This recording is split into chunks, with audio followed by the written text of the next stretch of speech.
Halo semuanya teman-teman, guru-guru hebat, guru-guru luar biasa yang ada di seluruh Indonesia. Selamat datang di Rizkala TV. Terima kasih teman-teman telah melihat dan menonton video ini. Semoga video ini bisa bermanfaat kepada kalian semuanya, terutama bagi kalian yang saat ini belum tes akademik untuk pretest PPG dalam jabatan, baik yang kategori A maupun kategori B yang belum ujian. Nah, bagi yang sudah ujian, selamat buat teman-teman ya. Tunggu pengumuman hasil akhirnya, apakah teman-teman lolos atau tidak untuk PPG dalam jabatan tahun 2023. Nah, untuk teman-teman yang belum tes akademik pretest PPG dalam jabatan, artinya teman-teman masih banyak waktu untuk kalian mempersiapkannya. Ya, baik itu belajar, membaca materi-materi maupun kisi-kisi tentang pretest PPG dalam jabatan ya. Nah, pada kesempatan kali ini saya seperti biasa membahas tentang bocoran soal. Nah, bocoran soal ini saya dapat dari grup Facebook ya. Banyak katanya teman-teman bahwa soalnya itu berkaitan dengan manfaat sesuatu yang kita gunakan atau kita konsumsi ya, salah satu kelapa, air kelapa ya. Saya temukan di grup Facebook itu katanya ada soal tentang manfaat air kelapa, dia bilang seperti itu ya. Nah, bagaimana bentuk soalnya? Mari kita bahas soalnya. Soal nomor 1. Buah kelapa muda merupakan salah satu produk tanaman tropis yang unik karena di samping komponen daging buahnya dapat langsung dikonsumsi, juga komponen air buahnya dapat langsung diminum tanpa melalui pengolahan. Keunikan ini ditunjang oleh sifat fisik yang komposisi kimia daging dan air kelapa sehingga produk ini sangat digemari konsumen baik anak-anak maupun orang dewasa. Buah kelapa muda selain bernilai ekonomi tinggi, daging buahnya memiliki komposisi gizi yang cukup baik. Antara lain mengandung asam lemak dan asam amino esensial yang sangat dibutuhkan tubuh. Sedangkan air kelapa selain sebagai minuman segar juga mengandung bermacam-macam mineral, vitamin dan gula serta asam amino esensial sehingga dapat dikategorikan sebagai minuman ringan bergizi tinggi dan dapat menyembuhkan berbagai penyakit. Akan tetapi bagi sebagian konsumen, konsumsi air kelapa hanya dianggap sebagai minuman untuk menghilangkan rasa haus, sedangkan daging buahnya hanya sebagai pelengkap setelah minum airnya. Dibandingkan dengan minuman ringan lainnya, air kelapa mengandung nutrisi yang cukup baik, dapat dikategorikan sebagai minuman bergizi tinggi, higienis dan alami serta telah banyak dibuktikan dapat menyembuhkan berbagai penyakit. Nah, berikut ini yang merupakan manfaat dari buah kelapa adalah A. Mengoptimalkan fungsi otak karena kandungan vitamin B1 yang tinggi, B. Menurunkan kolesterol, C. Mencegah penyakit kanker, D. Meningkatkan kesehatan jantung, E. Menggantikan cairan tubuh yang hilang. Kira-kira teman-teman jawaban yang benar ini antara opsi A, B, C, D, dan E. Silakan teman-teman jawab, saya kasih waktu beberapa detik.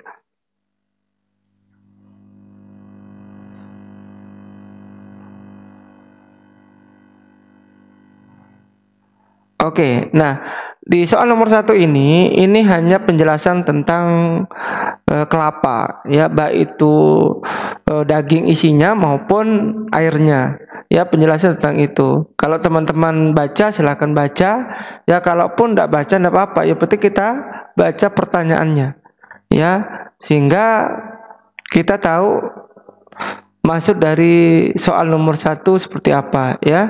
Jadi pertanyaannya itu manfaat dari buah kelapa.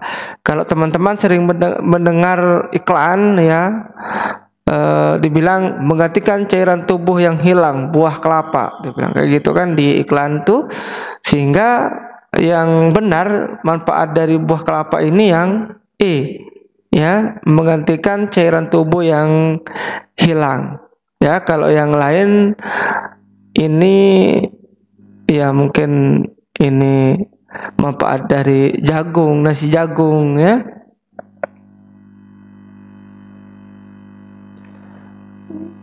Kemudian ini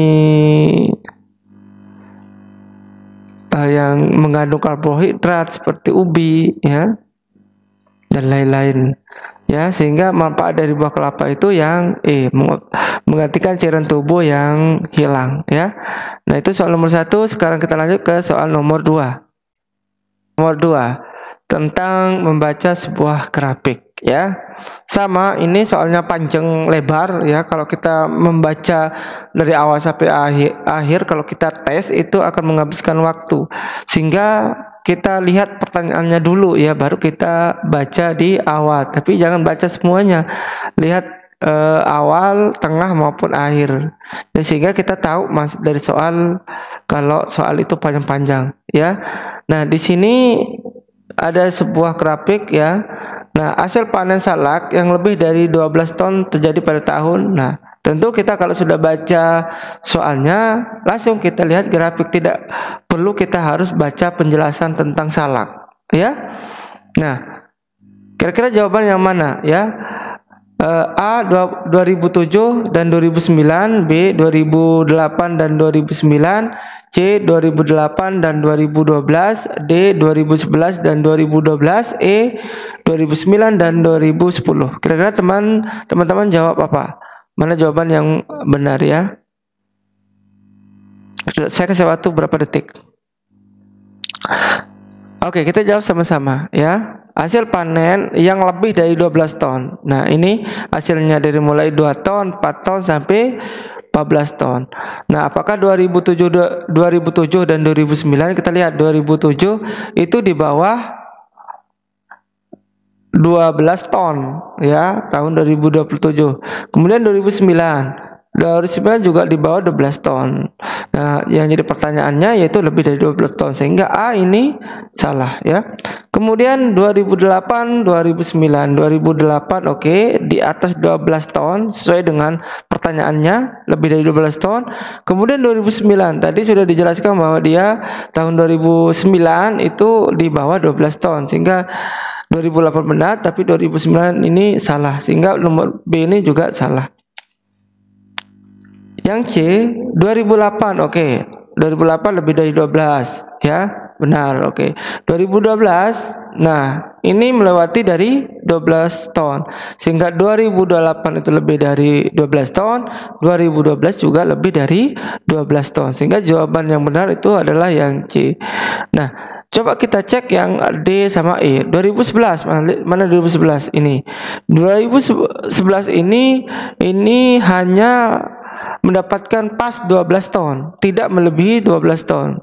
Ya, 2011 ini salah, 2012 oke benar, tapi 2000 ini salah. Karena kenapa? Karena dia pas 12 ton, bukan lebih dari 12 ton. Yang jadi pertanyaan itu lebih dari 12 ton, sehingga D ini salah. 2009 seperti sama kayak yang tadi, ya di bawah 12 ton. 2010 sama paling bawah ya, bukan lebih dari 12 ton tapi sangat kurang dari 12 ton, sehingga jawaban yang paling tepat itu yang C ya. Bisa dipahami teman-teman. Kita lanjut soal ke selanjutnya, yaitu soal ketiga ya. Nomor 3 ini soalnya sangat panjang lebar ya.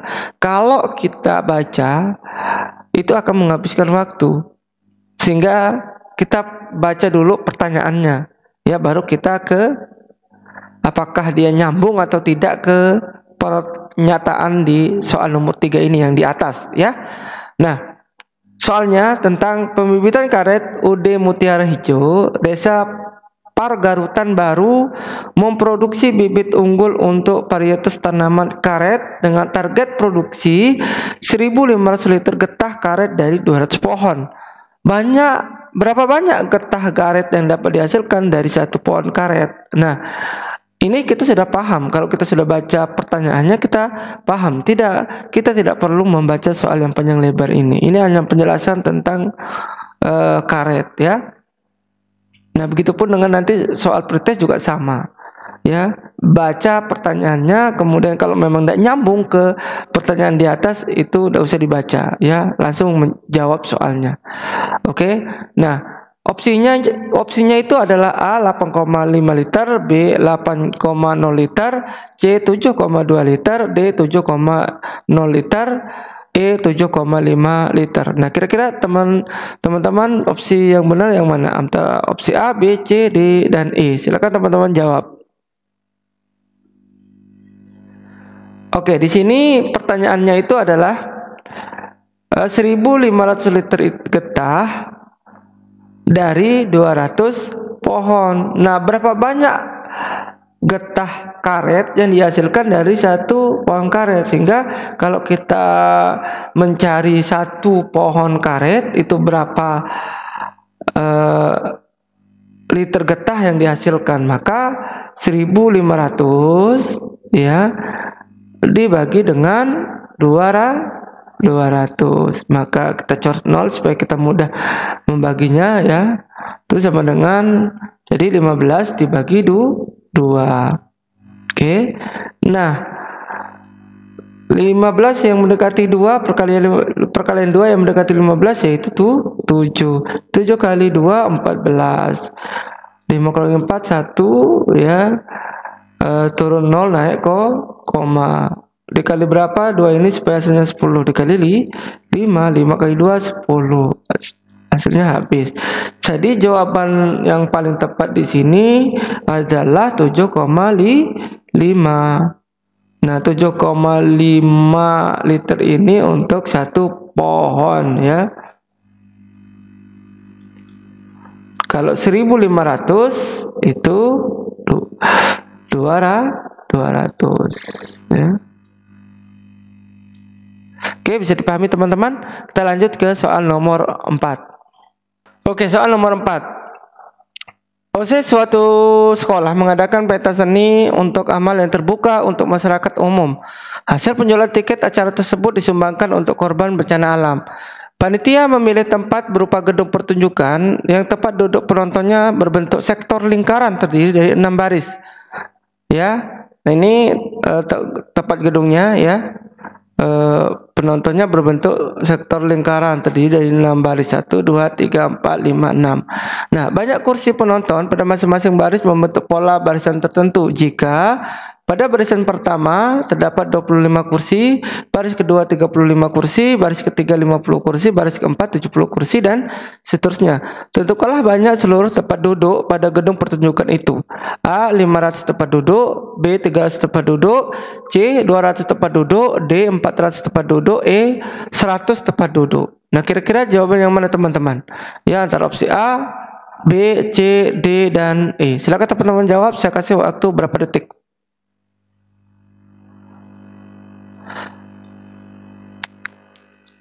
Oke, kita jawab sama-sama ya. Nah, di sektor 1 ini ya, ini gedung, kemudian ada tempat duduk ya berbentuk lingkaran. Nah, untuk sektor 1 ini sudah ada pernyataannya bahwa sektor 1 itu terdapat 25 kursi. Artinya di sini 25 kursi. Kemudian sektor 2 itu 35 kursi. Kemudian sektor ketiga itu 50 kursi. Sektor keempat itu adalah 70 kursi. Nah, yang belum ditentukan itu adalah sektor 5 dan sektor 6. Nah, kira-kira berapa banyak kursi yang di sektor 5 dan di sektor 6? Nah, tentunya sektor 5 ini harus lebih banyak daripada sektor 4. Begitupun dengan sektor 6 ini harus lebih banyak dari sektor 5. Nah, jadi bagaimana kita menentukan berapa jumlah kursi dari sektor 5 dan sektor 6 ini? Maka kita lihat ya dari mulai sektor 1. Ini sektor 1 kita tulis di sini adalah 25. Kemudian sektor 2 itu 35 dan 50 sektor 3, kemudian sektor 4 70. Ya, artinya setiap sektor itu dari atas dari atas ke bawah, yaitu dari 1 ke seterusnya itu naik ya. Naiknya berapa? Ini naik 10 jumlah kursi ya.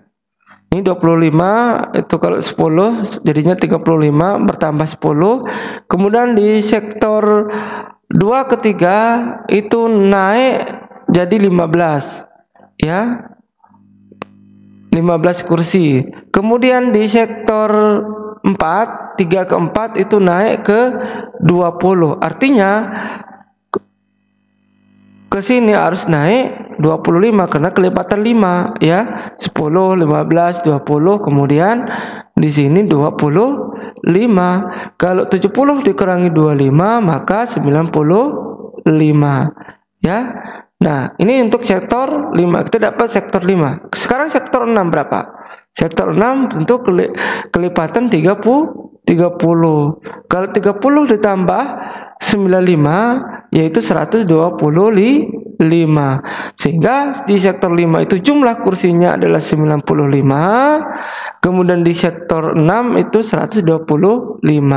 Nah, pertanyaannya, berapa banyak keseluruhan kursi yang ada di sektor 1, 2, 3, 4, 5, dan 6.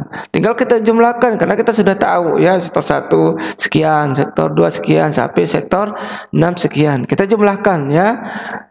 25 ditambah 35 yaitu 10 simpan 1 tambah 2 3 tambah 3 60 ya. Kemudian ditambah dengan sektor 3 itu 50 0 6 tambah 5 yaitu 11 ya, 110 ditambah dengan 70 081. Nah, kita tulis di atas 180 ditambah dengan 95.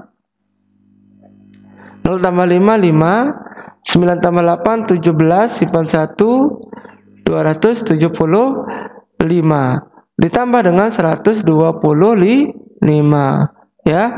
10 simpan 1 tambah 7 8 8 tambah 10 simpan 1 1 tambah 2 3 3 1 4, sehingga total dari keseluruhannya di sini adalah 400 kursi ya. Sehingga jawaban di soal nomor 4 ini adalah yang D, 400 kursi atau 400 tempat duduk ya. Bisa dipahami teman-teman. Kita lanjut ke soal selanjutnya, soal nomor 5, soal yang terakhir ya. Ini juga sama membaca grafik ya. Suatu perusahaan telekomunikasi sedang melakukan survei untuk melihat aktivitas pelanggannya dalam melakukan panggilan telepon. Suatu hari Rana mendapatkan tugas dari perusahaan telekomunikasi tersebut untuk mencatat banyaknya panggilan telepon yang ia lakukan pada suatu periode hari-hari yang berurutan. Hasil catatan Rana disajikan dalam grafik di bawah ini. Ya, bisa kalian lihat teman-teman. Ya, nah pertanyaannya, Rana menerima panggilan masuk lebih banyak daripada panggilan keluar untuk pertama kalinya pada hari ke-5, hari ke-4, hari ke-3, hari ke-2, hari ke-1. Nah, kira-kira jawaban yang mana? Ya, silakan teman-teman jawab dengan melihat grafik ya. Oke, kita jawab sama-sama ya. Nah, di sini adalah banyaknya panggilan, kemudian di sini hari ya. Untuk yang hijau ini adalah banyak panggilan keluar, kemudian yang merah itu banyaknya panggilan masuk. Nah, sekarang pertanyaannya, Rina menerima panggilan masuk lebih banyak daripada panggilan keluar ya. Untuk pertama kalinya kita cek hari ke-5, mana hari ke-5 ya. Nah, antara yang hijau sama yang merah, keluar maupun masuk ya, jaraknya sekian ya, tidak terlalu jauh jaraknya ya. Jadi panggilan lebih banyak, panggilan masuk lebih banyak, panggilan lebih masuk lebih banyak, ini justru malah panggilan keluar yang lebih banyak di hari ke-5, ini salah ya. Kemudian yang B hari ke-4, ya, banyak panggilan masuk lebih banyak daripada panggilan keluar. Hal ini benar ya. Oke, kita cek ke yang ke hari ke-3. Hari ke-3 ini lebih banyak yang keluar ya, lebih tinggi. Grafiknya lebih tinggi yang panggilan keluar. Ini salah. Hari kedua juga sama ya, panggilan keluar yang lebih banyak daripada panggilan masuk. Juga salah. Hari ke-1 juga sama ya. Yang benar adalah yang B. Ya, bisa dipahami teman-teman? Nah, ini aja dulu soal pretest PPG dalam jabatan ya. Mudah-mudahan dengan soal ini teman-teman bisa menambah wawasannya sehingga pada saat pretest nanti teman-teman tidak mengalami kesulitan ya. Semakin banyak teman-teman belajar, semakin itu pula banyak kesempatan untuk lulus PPG dalam jabatan. Saya doakan semoga berhasil ya. Nah, saya akhiri. Wassalamualaikum warahmatullahi wabarakatuh.